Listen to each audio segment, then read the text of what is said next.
My name is Lillian Smith Davenport. I was born here in La Crosse in December of 1894. I was the youngest of 4 children born here. My grandmother, Mrs. Clara Johnson, was born into slavery in Georgia in 1842. She was freed after the Civil War when she was in her 20s. She came to La Crosse with the rest of our family in August of 1885. The family at that time consisted of my mother, Emma Smith, my father, Joseph Smith, an older brother, Robert, and a sister, Amy. 2 more children were born when the family moved here. Another brother, Richard, in 1887, and then me. Unfortunately, I didn't get to know my father very well at all. He passed away shortly after I was born.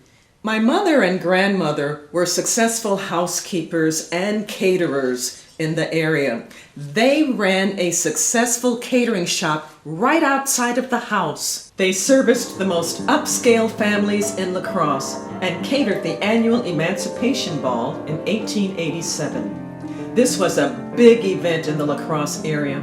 It was the celebration of the liberation of enslaved people, first in Haiti and then here. Mother and grandmother were called on to cater the picnic during the day and the evening ball at night. There were bad times too. My brother Richard decided to leave La Crosse and move to Winona, Minnesota. But he was killed in a train accident in 1908. Now, the police decided to run an investigation to see if he had been the victim of foul play. But according to the people that were with him, Richard fell asleep on the bumper of a train, and then he fell off the train onto a railroad track. And then he was run over by an oncoming freight car. Of course, the coroner also told us that he had a head wound, which was similar to a bullet wound.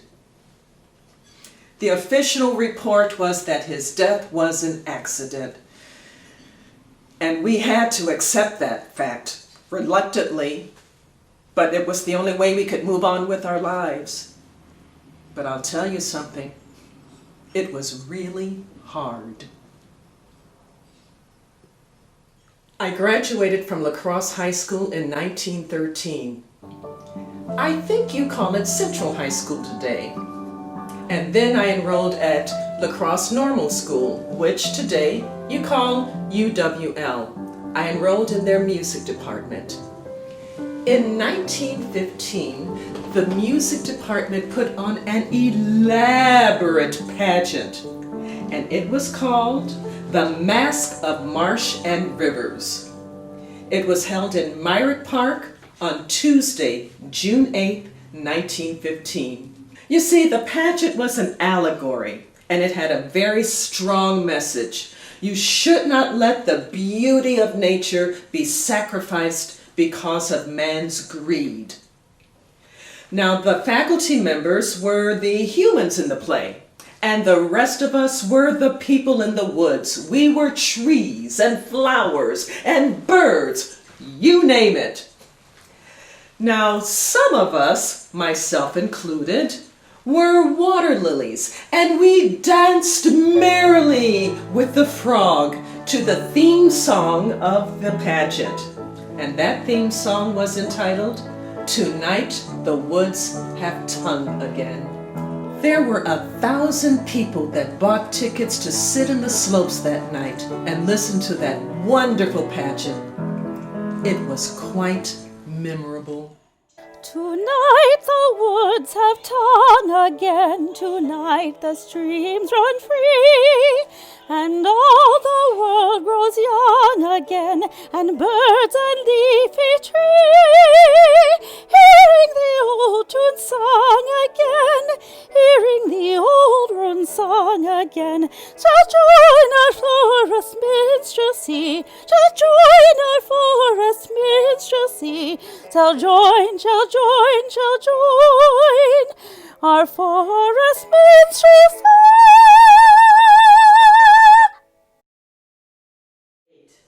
I graduated from La Crosse Normal in 1917. And then for a short time, I taught music at Washington School, which is right down the street on 16th and Vine. But then I decided that I was going to be a professional musician. So I moved to Chicago. I spent the rest of my adulthood in Chicago, but I traveled around a lot.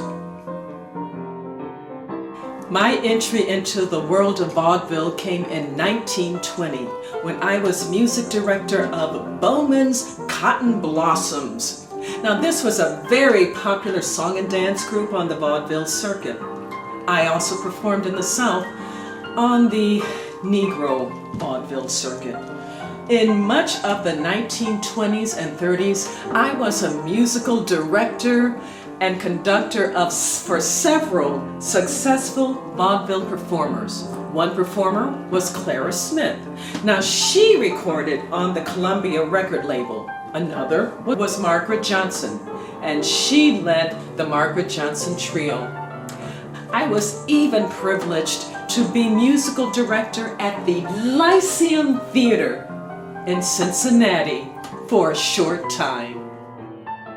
The Chicago Defender was the leading newspaper in Chicago that kept up with events in the African American community.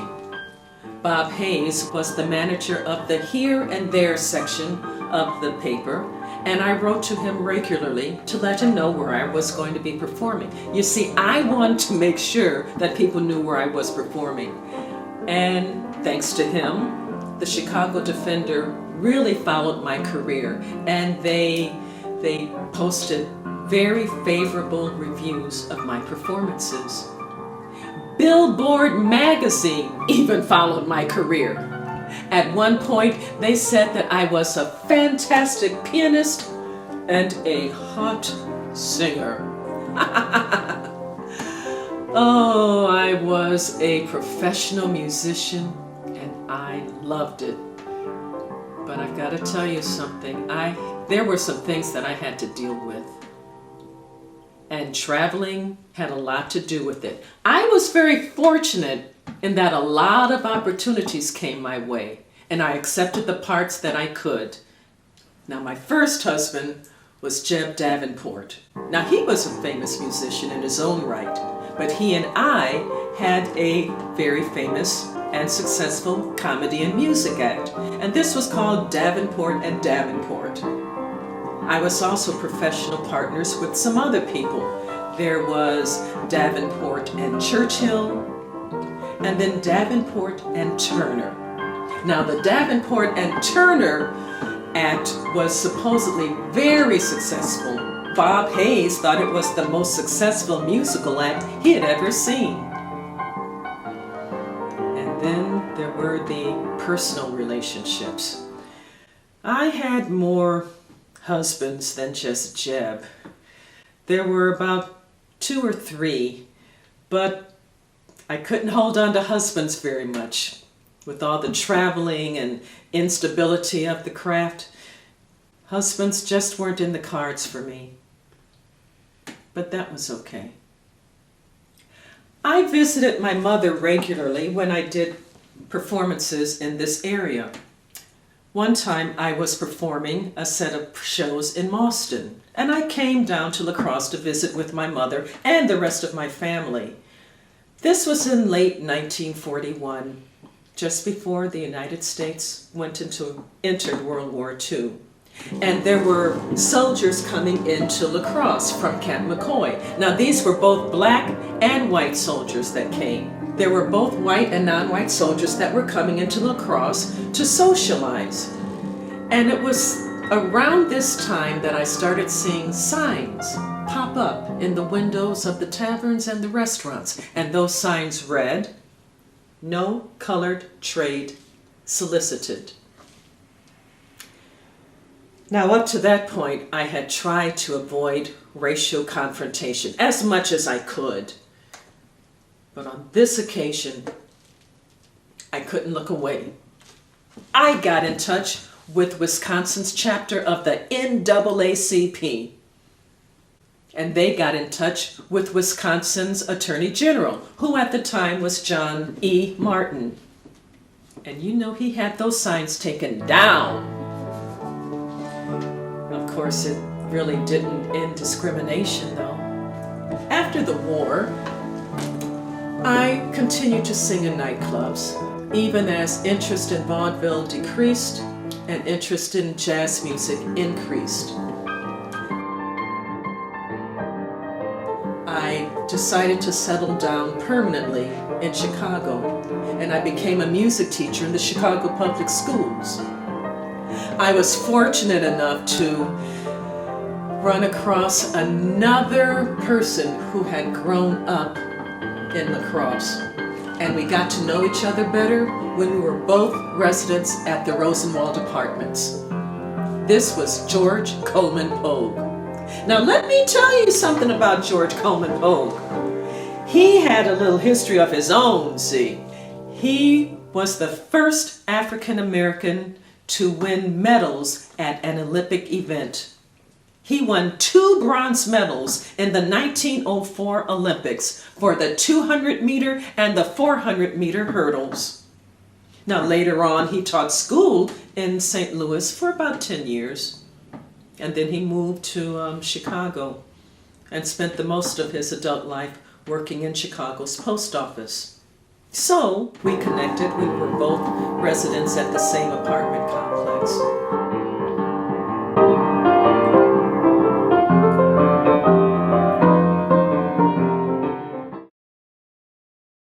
I had a lot that I had to deal with. Some challenges that I had to face. The major challenge was trying to figure out a way to keep my music alive, to keep my creativity alive, all against the backdrop of legalized discrimination.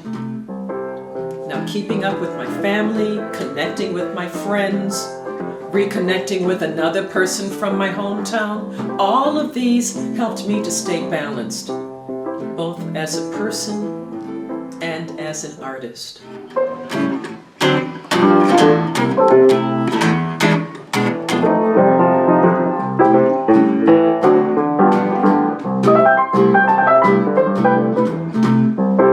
If I should get a notion to jump into the ocean, ooh, if my man ain't got no money, and I say take all my money, ain't nobody's business.